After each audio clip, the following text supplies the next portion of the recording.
Anchors up, sails at full. Welcome to the Sleepcast. How are you doing today, Kyle? I'm doing all right, Jared. How are you doing today? You know what? I was trying to think of something fun or clever or whatever to say. I couldn't think of something to say. Sometimes you start a sentence when you're podcasting as long as I have. Sometimes you just start a sentence and you're just very confident that you're going to find something to say by the end of the sentence. And then sometimes you just don't. But hey, it's a new tradition. It's a good tradition. Hey, I heard that one. I messed it up last time we recorded. I had turned the noise gate. It doesn't matter. Kyle, Ohio State defeats Michigan State in a pretty good game. Pretty good game for Ohio State. Convincing way. Yeah. Yeah, in an appropriate victory, I would say. Yeah, I mean the betting odds was a 23.5, I think was the line. It started at 25 and moved down to 23, I believe. Either way, even at 25, Ohio State still covered 38-7. But don't let that fool you, because there's a lot of people in that first quarter and a half, that were really upset with this Buckeye team. So, well, from a defensive 3 weeks in a row, maybe, where you can kind of see a trend now. Hopefully, this isn't the case. It just 2 weeks, but yeah. Ohio State is kind of, especially on the defensive side, has kind of just bend but don't break mentality. It kind of seems that way in that first half, but then really steps into gear in the second half. Because you look in it is a tale of two halves from this defense. Yeah. They let up 186 yards in the first half, and only 60 in the second half there. And only 3 of those 60 yards were on the ground. Yeah. The defense for the second week in a row, and of course, like last week, we kind of wrote it off. At least I did. Like, everyone was like, oh, they were better in the second half. And I was like, well, that's because Marshall lost their quarterback. They lost Stone. So I kind of didn't even want to give them credit for that. But in this game, that's not what happened. Michigan State still had their full complement of players on the offensive side. And the Ohio State defense stepped it up against the same squad that they were struggling against in the first half. Now, the good news, bad news in regards to the defense is that, bad news, they were letting up too many yards. Straight up. Wide receivers were a little too open. Running backs were getting 5 yards a little too easily. There are absolutely critiques for this defensive performance in the first half. But at the same time, they only allowed 7 points. Those 7 points were off of a stupid turnover. The offense, the Michigan State offense, operating on a very short field. And even though the defense let Michigan State get deep into territory on several occasions, they bowed up on fourth down in one occasion. They forced several turnovers to get themselves out of those locations. So, there are critiques, but, and I think we're going to spend a lot of time in this episode saying bad things about the defense. But one of the good things that I think we have to also point out about this defense is they are more aggressively forcing turnovers this year than they have been in previous years. And we saw that come up big a few times this game. Yeah. But, I mean, it's, as I mentioned, it's kind of almost like a tale of two halves. Honestly, it's a tale of after the fourth drive. Because you look at the first 4 drives for Michigan State here. I mentioned that they had 186. Oh, I'm sorry, that is in the first half. They had 246 yards total for the game. Yeah, in their first 4 drives, that was 190 yards. Yeah, so they got 56 yards for their next 1, 2, 3, 4, 5, 6, 7, 8 drives. Yeah, more on that when we get to the grades, which it's time to get to the grades. Sure. You want to start with the defense here? I know that. Okay. Hey, let's start with the offense since we're starting. Switch it since up. We're already talking about the defense. Let's start with the defense here. Esquire, you're the only one in the Patreon chat going. So if you got the chat grades, if that's up to you right now, buddy. Yep. So game plan for this game here for Ohio State. Yeah, you got to average it out from those first 4 drives. Which I don't think you do, because I think the game plan is what you come into the game with, is it not? Yeah, I guess so. Yeah, so I would say honestly, I would say like a C- for me. I was not thrilled of what we saw, because we were just saying how Ohio State should be able to take care of business, which ultimately they did, but their quarterback made it seem like he was like a Heisman contender. Like he was like, I think he was like 8 for 8 for the first 8 throws. Like he was just on target, had time, and the receivers were getting open. And for reference, he came into that game throwing, I think, 54%. It was something crazy, like 54%. So that was inexcusable. 68% for the game. Yeah, it was not happy with how the defense started off here, but afterwards, after those 4 drives, yeah, they did excellent here. So that goes into the game management. Next one here, the game management. Yeah, I got to give it like an A. I would say an A. I can understand. I see Jared put A-. Maybe get that cleaned up after that second drive there, not after the 4th drive, but because that honestly, that easily could be a really close game where Ohio State's first 4 possessions were field goal touchdown, interception touchdown. Michigan State had a turnover on downs, had a fumble on their second drive. They had the touchdown, which after they turned that interception to a touchdown the next play, and then a fumble again. Mm-hmm. All of those were inside Ohio State's red zone. Mm-hmm. So that could have easily been maybe an additional, at max, 21 points. So let's just say 14 to 17 points maybe. Right. And we'd be sitting here a totally different game where talking about Ohio State maybe winning 38 to, 20, 24, something like that. And we'd be like, okay, this is a big issue for Ohio State here. This would be totally different mindset now. But like I was saying before, to Ohio State's credit, those turnovers weren't just Michigan State doing oopsies. Like Ohio State forced those turnovers. That has to be said. Yeah, no, absolutely. There was like the punch out by both by Hancock and by Ransom. Just heads up, knowing that just to make a play there. That was that the punch by Ransom especially was picture perfect technique to get that in there. Yeah, but if they didn't recover them, yeah, I mean that's football, right? Yep. Chat, what do you have for the defensive game management? That's the nervous part. I agree. Absolutely. They have C for game management. Okay. Well, I felt like we expressed pretty cleanly why that's harsh, but whatever. The chat's allowed to have their own opinion. The run stop. Run stop, I'd say like a B+. I know that at the start they didn't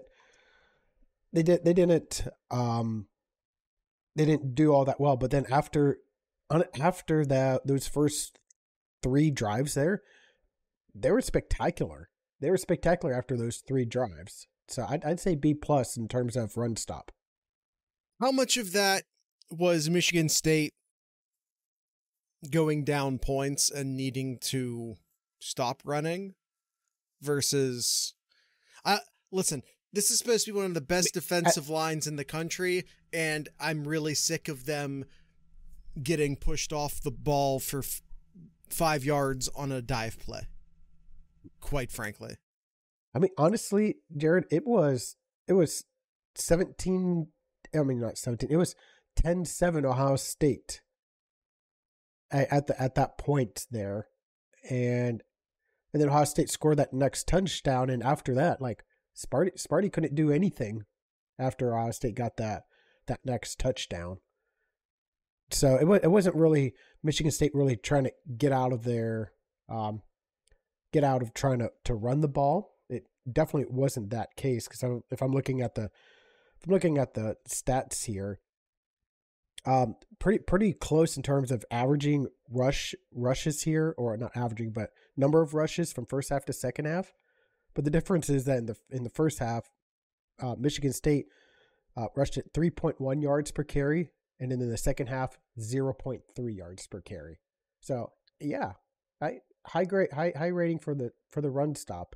Yeah, you can definitely take points off because of those first few drives and what Jared said about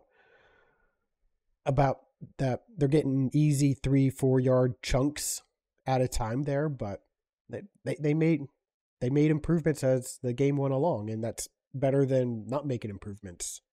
Buckeye Squire says Tyleek is more critical than I thought. I said that the last 2 weeks. I thought they really missed Williams.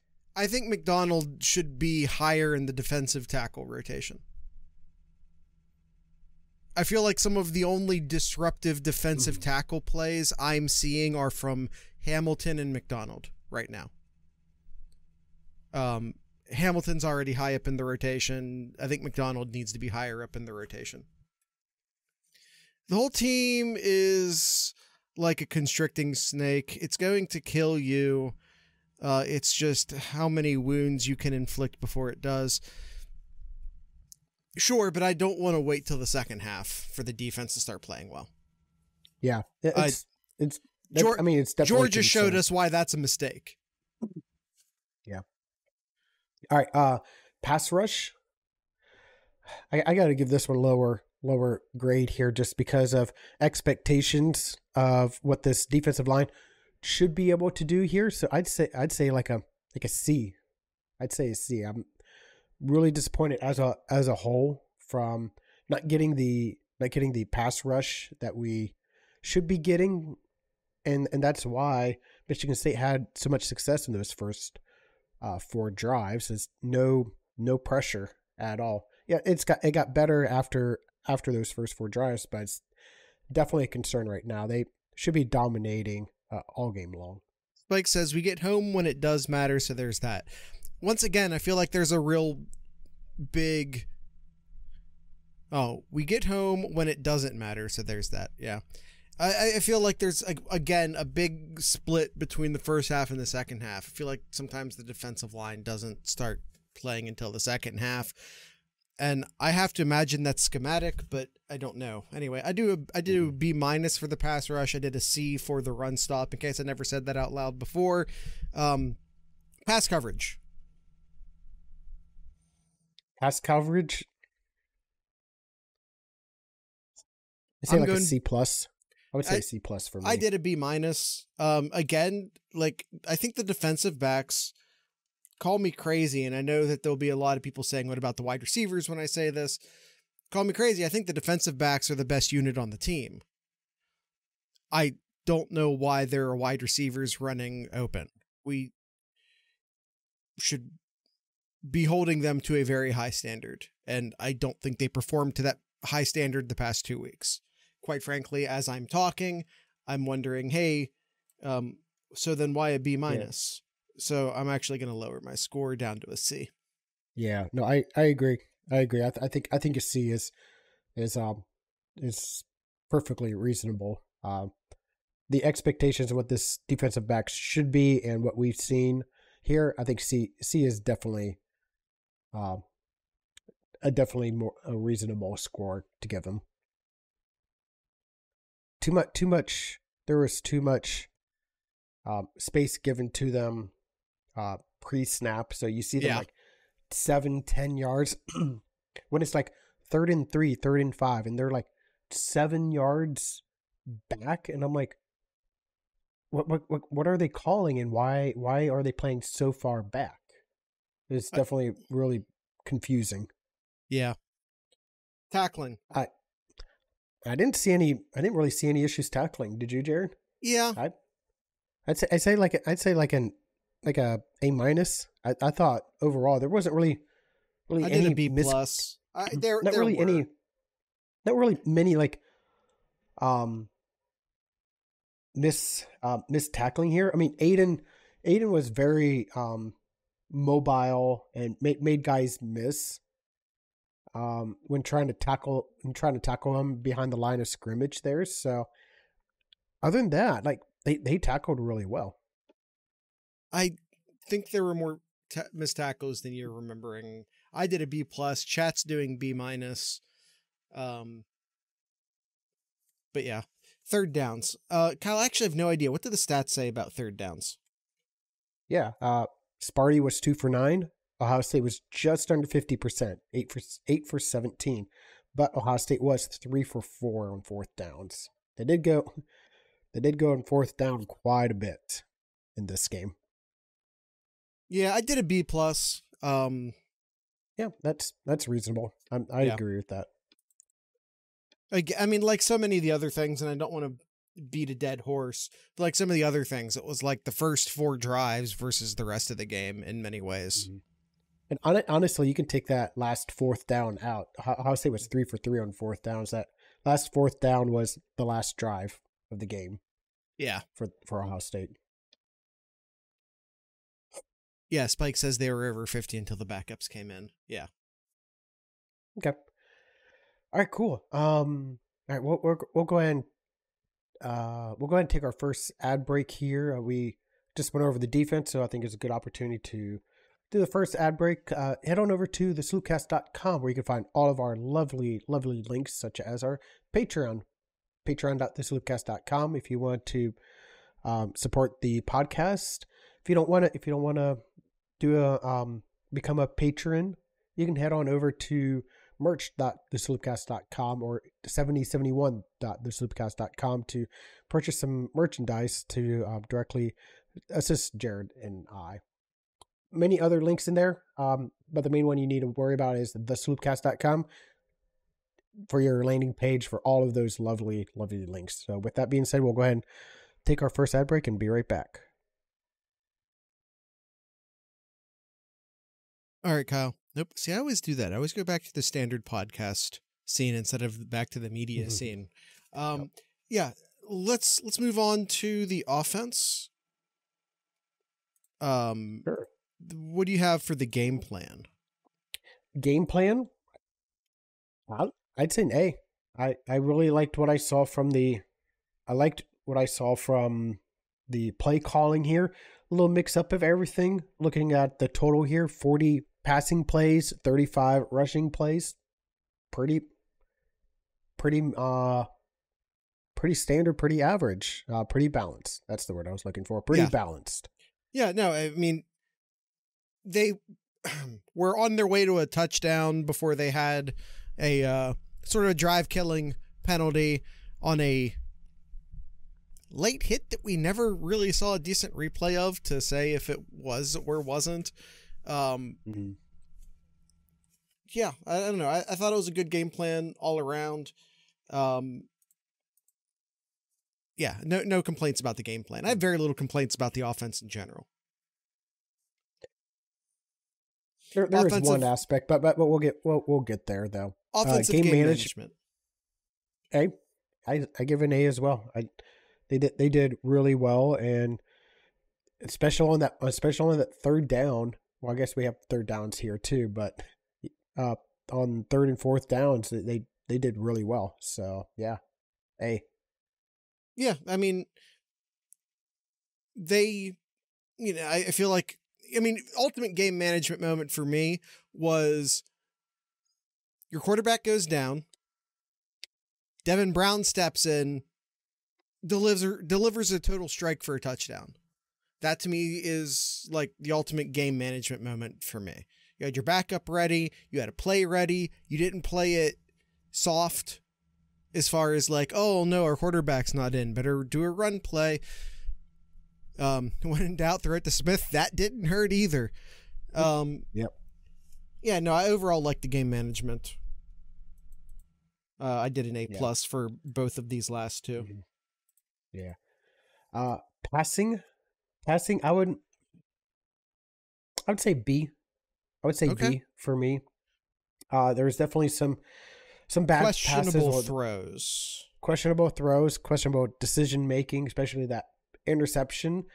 No idea why Howard threw it like that into double coverage there. So I'd say B. I couldn't go any higher than a B. That's fair. Yeah, there were a couple questionable decisions by Howard. Early could have been have thrown 3 picks.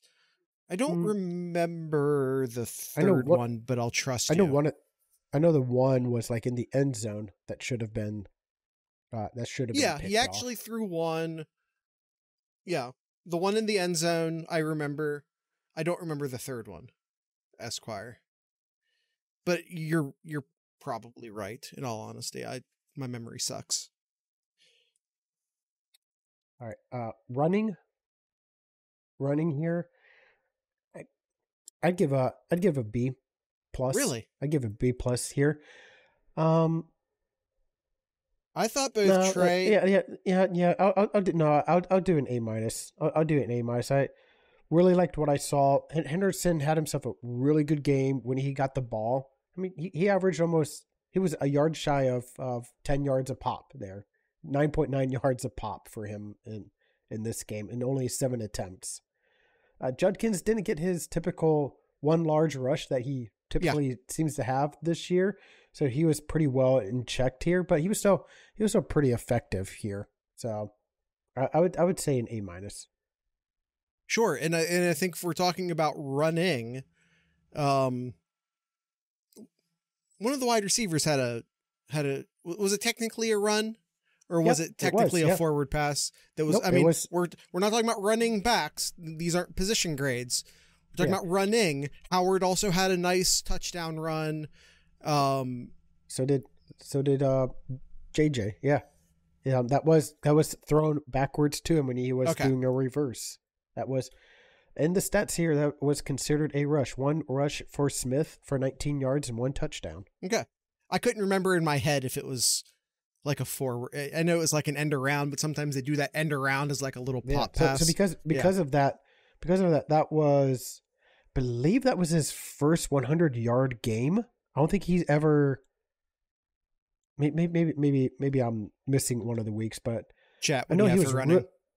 I know that he really got close to 100 yards in like most of the games. I can't remember if he got over 100 yards at all. But in this game, he did get over 100 yards total. Excellent. The red zone keep for Howard was filthy. It was. They weren't ready for it. Howard could have scored from 60 on that. Oh. It just happens to be on the 3 or whatever. Well, I mean, when you're that close in on the end zone, they don't keep safeties back, so who knows? Yeah. Oh, no, Smith did have 119 against Western Michigan, so.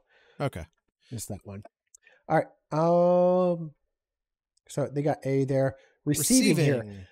I'm going to say, and a lot of this is my guy Ibuka, love you guy, but I'm going to say receiving A- as well. I'm going to say A-. I was about to say B+ there. 2 drops that that was all mental. Wasn't anything else. He shouldn't have had those 2. He should have had 9 catches for over 100 yards here. Yeah. Again, this is receiving, so it's any and all pass catchers.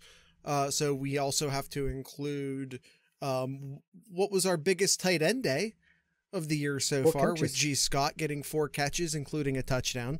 was very involved in the game plan, start of the game plan. Yeah, 3 catches for Scott, that touchdown, and Christian also had a catch as well. Yeah. So, yeah, I thought it was a good receiving day. You make a good point about some unnecessary drops. I should probably take the plus off. You're probably correct about that. But Emeka Ibuka. I guess we're going to call him Amuka now. Emeka Ibuka. He had a couple, there were a couple drops, but like he also had an incredible day.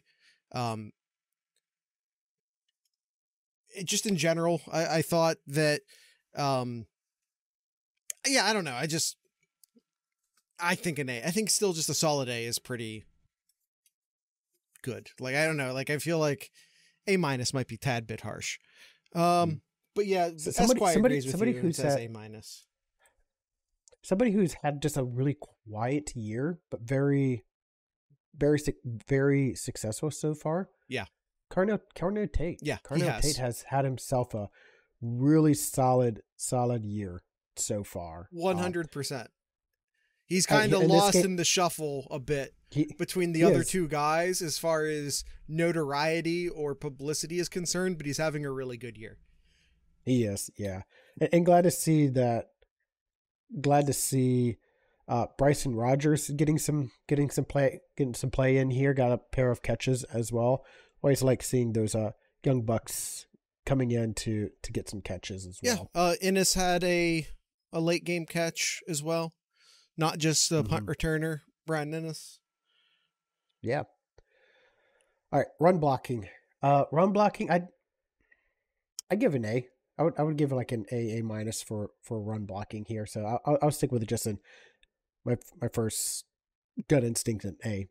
I'm actually they paved the way for these running backs, paved the way for Howard, for Smith on their runs as well too. Really impressed what I've seen, especially with some of the games that we've seen earlier this year against lesser competition, seeing them dominate the way that they should against Michigan State on the road at night.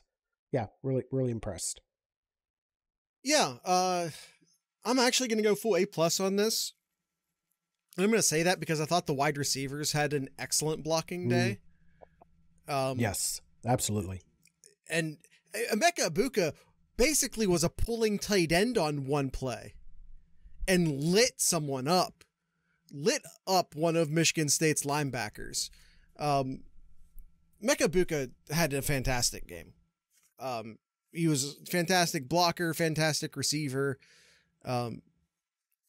And to Spike's points out, Trey, I thought the running backs, as we get into Esquire, do you have a grade for run blocking? Excuse me, not Esquire, Spikes or Esquire, I guess.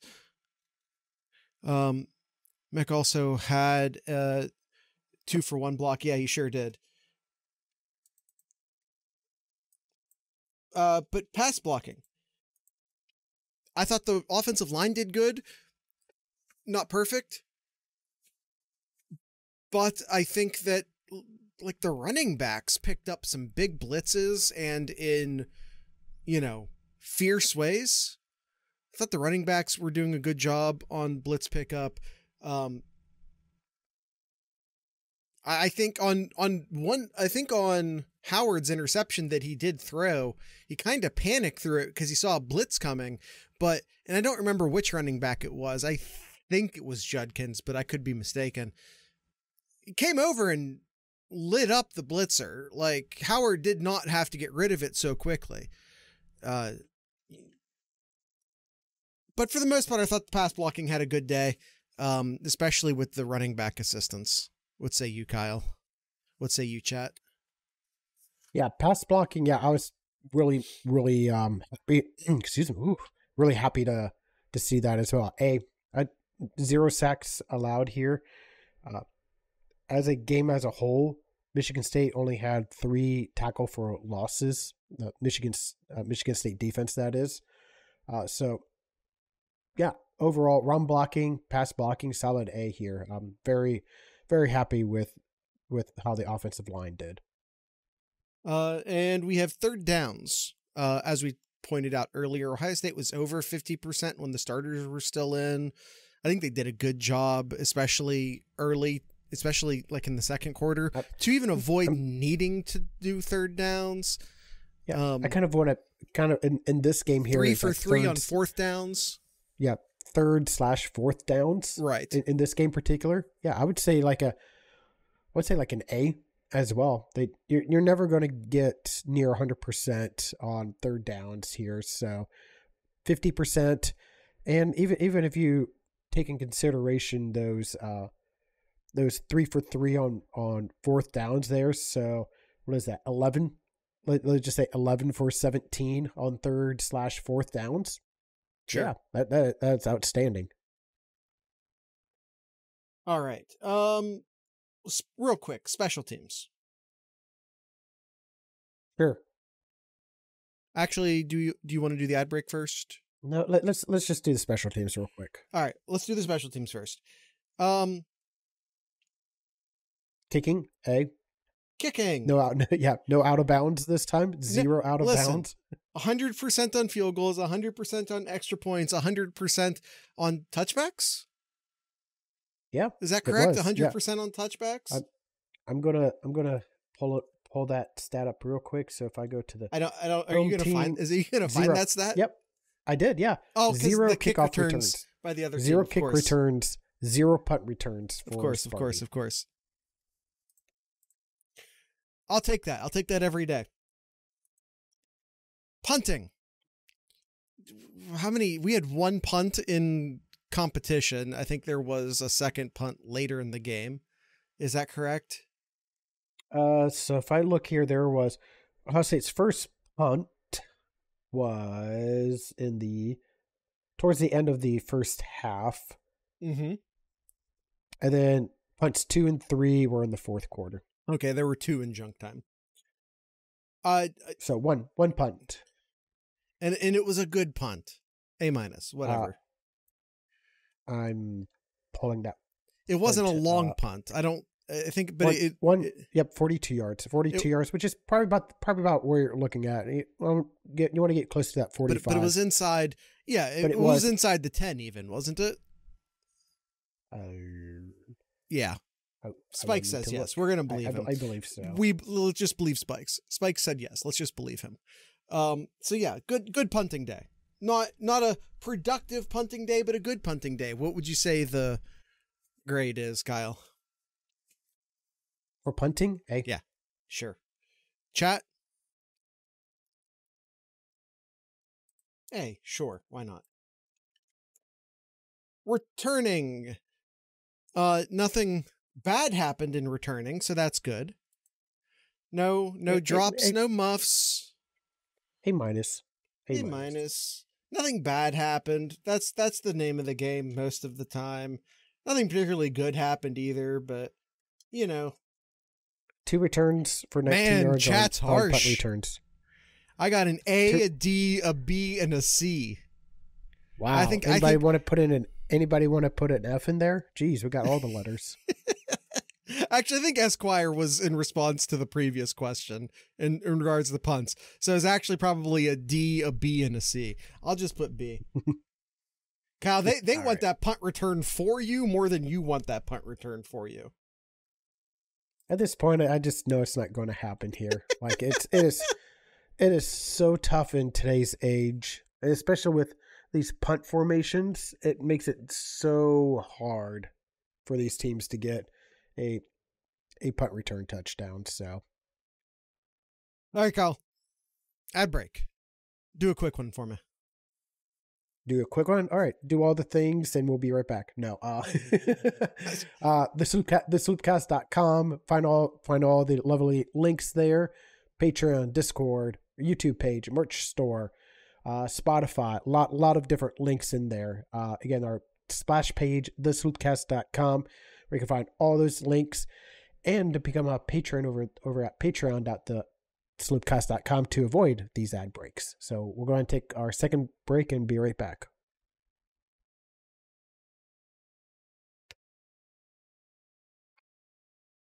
Let's Let Chip scheme up a weird reverse or fake reverse return. Listen, I think Chip's busy. Let Chip focus on the offense. Everything will be fine, I promise. And I went back to the wrong screen again. All right, Kyle. Overall team rankings. Yes, sir. Well, let's start with the effort. Sure. I felt like the offensive effort was on point. I felt like the defensive effort showed up late, but got there eventually. Yeah. I would say B plus. The defense really brought that down. I almost said a B, but I mean the offensive effort was so outstanding that it definitely has to put that grade up higher. And to your point, it was really just the first 4 drives for Michigan State, which again is about 2 more drives than I'm willing to let another team have. Yeah. But, you know, it's not like the defense sleptwalked through the entire game. So, you know, just trying to grade on a bit of an average. Yeah. But it definitely drug down what could have been a A's across the board game, for sure. Mm-hmm. Yep. Discipline. I felt like there were a lot of mental mistakes. There were. Some dumb penalties, some drop passes, a 15-yard penalty that stalled out the first drive that should have been a touchdown. Nobody got tossed in one. That's true. No one got tossed this game. And it was a scrappy game. Like, there was a lot of jawing, a lot of very chippy behavior for sure. I think that drives the discipline down a bit. Like, I think B minus is B minus sounds right there. Honestly, Ohio State only had 4 penalties all game. I know. But they did have the interception that immediately turned into a Michigan State's only touchdown.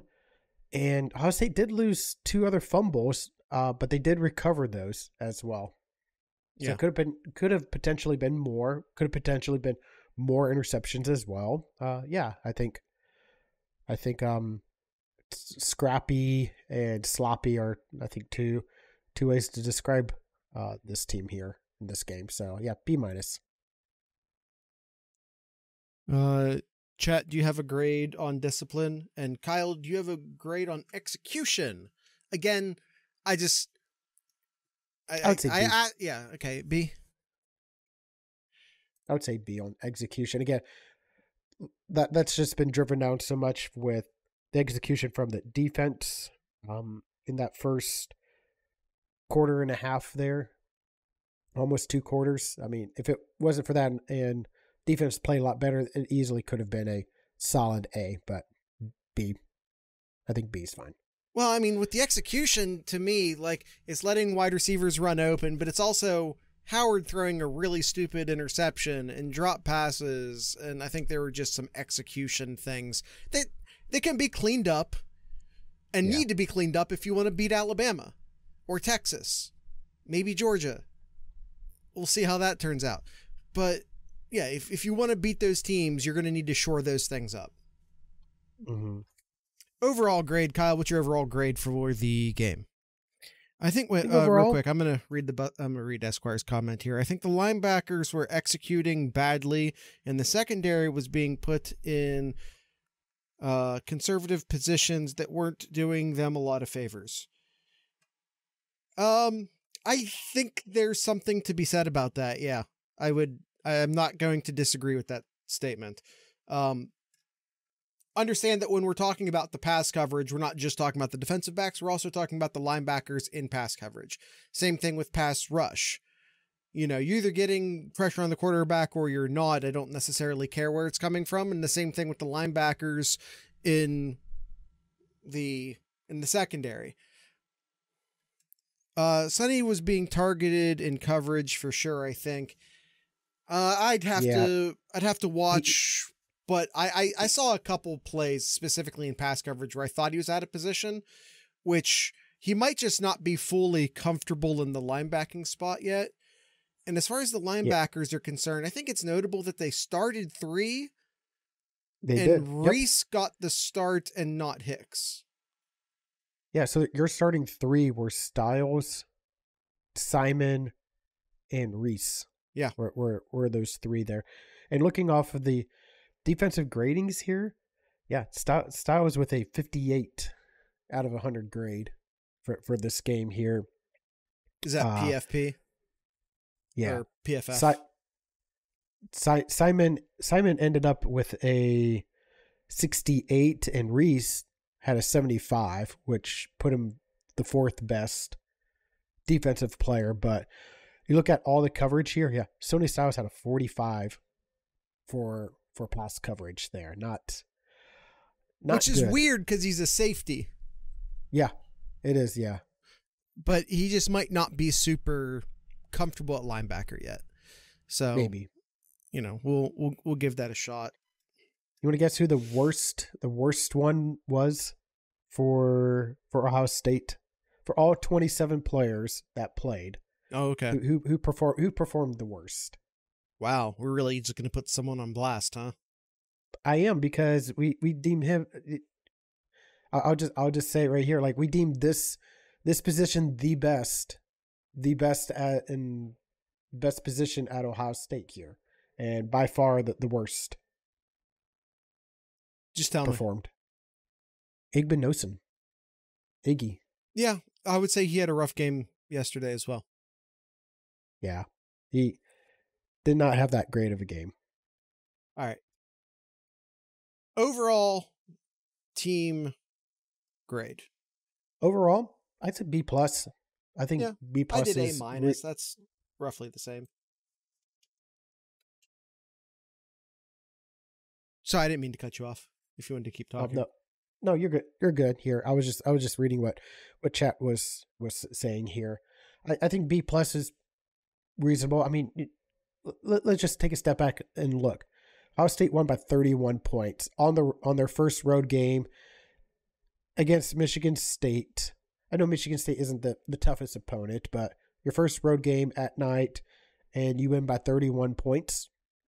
That's very solid. That is very solid. I know we're going really deep into the weeds here, looking at picking specific things out with the team here, but in the end, Ohio State won 38-7. Held Michigan State to under 250 yards of total offense, for under 50 rushing. That's good. That is really good. I think MSU is going to be pretty tough next year. I think that Michigan State's going to I think they're on a very good trajectory. I think they'll actually be a even better team like in November. I think that Jonathan Smith is doing really good things at East Lansing right now. Well, this is going to be really interesting seeing. And they are, quite frankly, already out. I mean, we talked about this during Know Your Enemy, so I'm not just saying this because Ohio State just played them. We talked about this during the Know Your Enemy episode. They are already overperforming my expectations for them this year. Yeah, I mean, this started off when Childs is good. He's raw, but he's good. I agree, Esquire. He was like ranked 5th in mobile quarterbacks, in dual threat quarterbacks. That's the term. Yeah, dual threat quarterbacks in the country when Michigan State brought him over.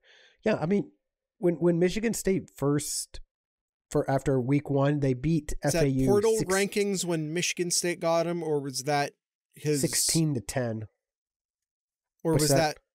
I'm sorry. You said he was the 5th dual threat quarterback when Michigan State got him, or when Oregon State got him? No, so because he originally committed. I'm to sorry. Oregon. It was 7th. He was the 7th. He was the 7th quarterback, in the 24/7, but he was the second best quarterback in the transfer portal. Okay. The Marsh kid is good too. Marsh is excellent. As I was saying, like Michigan State started off 16-10 over FAU, and we're like, oh great, this is not a good look for Michigan State, and they beat Maryland at Maryland and took care of business against Prairie View. Barely lost to Boston College, but I'm curious to see how they're going to do against Oregon. I think this is going to tell us a lot about who Michigan State is and more so who Oregon really is too. Yeah, I think it'll be an excellent comparison for sure. Chat, do you have an overall game ranking before we move on? A minus. I'll go. Oh, I don't know. Just Spice answered first. I'll go A. All right, that's it for the report card. Anything in the Ask Sloopcast mailbag you want to touch on, Kyle?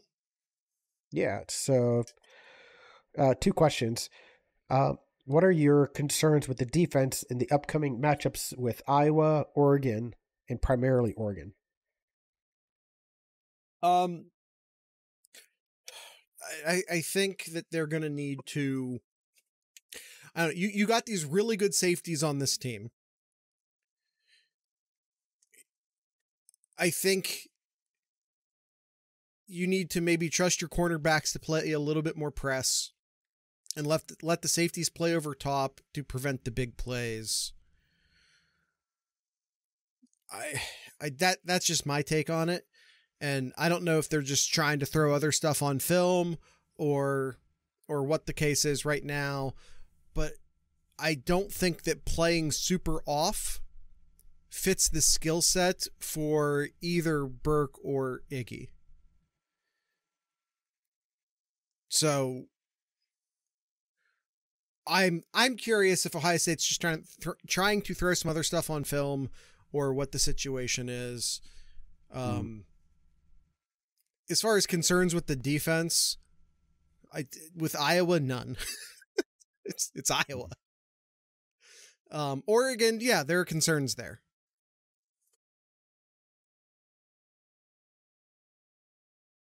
Any other questions you want to cover in this episode? With Alabama's upcoming schedule versus Ohio State's upcoming schedule, is there a chance Ohio State can move to number 1 with dominating victories against Iowa and Oregon? Iowa's not ranked. Oregon is highly ranked, but not highly as ranked as Georgia. And ultimately, I don't care. Like, whatever. Maybe. So after those 2 games, no. You throw a Penn State on top of that. Of course, I'm not really sure I don't know Georgia's schedule is off the top of my head as far as who they're playing when. But I don't think decisive victories against Oregon, unless it's like a total embarrassment of Oregon, if it's a 59-0 Wisconsin-style thrashing of Oregon, then we can maybe talk. But I don't think even like a 10, 17-point victory over Oregon is going to catapult you over Bama at this point. If Alabama's going to go undefeated and Ohio State goes undefeated, like Alabama's going to get the number 1 just based on their schedule and who they played. Like there's no debate. Listen. Good. I guess a lot of look at where Penn State's currently ranked. Look at where Michigan's currently ranked, and I don't think Michigan will still be there when we get there. Granted. Okay. Well, that's okay. So currently, if we're looking at currently right now, like Alabama just beat Georgia. Sure. They play Tennessee, who's top 5 right now. They play Missouri, top 10. They play LSU, top 15, and they play Oklahoma, and they play Oklahoma as a top 25. Much like Michigan, LSU and Oklahoma aren't going to be that highly ranked by the time Alabama gets there. Those are paper champions. Well, I'll still stick by my statement. Yeah. If both teams would go undefeated, like Alabama would get the nod at number 1. I think how you win. Honestly, it doesn't matter. Like if you're for 1 and 2, it does not matter. No, it does not matter. That being said, Bama. I mean, if we're talking about Bama would have to beat Texas too, assuming Texas makes it to the SEC championship game in this scenario. So it would not surprise me in the end here if there's only one undefeated team, if that, by the end of the Power 5 or Power 4. No, out of the Power 2. I think it's plausible that you might see Miami do it, and you might see someone out of the Big 12, maybe BYU do. I don't know. Like, well, not BYU, but I'm just saying, like, but out of the Big 10 and the SEC, which are the ones that matter at this point, yeah, I think you probably only see maybe one undefeated team. All right. I think that's it for today's episode. Do you have anything in Kyle's corner, Kyle? Ohio State as a early 24-point favorite over Iowa. So pretty much the same against Michigan State. I'm predicting a shutout. I'm calling it right now. I think Day and company give zero fucks where they're ranked at this point. I agree. I mean, I don't know. It's just, I think it's a habit that when I say we, I mean just college football fans, but also we, as in this podcast, need to just get out of the habit of caring so much about it. It doesn't matter like it used to. And that's a good thing. Mm-hmm. It's a good thing that it doesn't matter like it used to. All right. That's it. That's it for today's episode. Tonight's ending music Oh, sorry. Actually, no. We'll save it for later this week. Nope, that's fine. Are you saving it for the Tuesday episode? Always be teasing, Kyle. Always be plugging. Always be teasing. More for Thursday and Friday's episode. Ooh, that's a long-term tease. All right, that's it. That's it for today's episode. Tonight's ending music, a band out of Cincinnati or Dayton, I forget which. The Dopamines, one of my favorite punk bands from the great state of Ohio. The name of this song is For Heaven's Sake, Part 2. So with all that being said, I'd like to encourage everyone to drink local beer, listen to local music, and of course, support local podcasters. Once again, these are the Dopamines.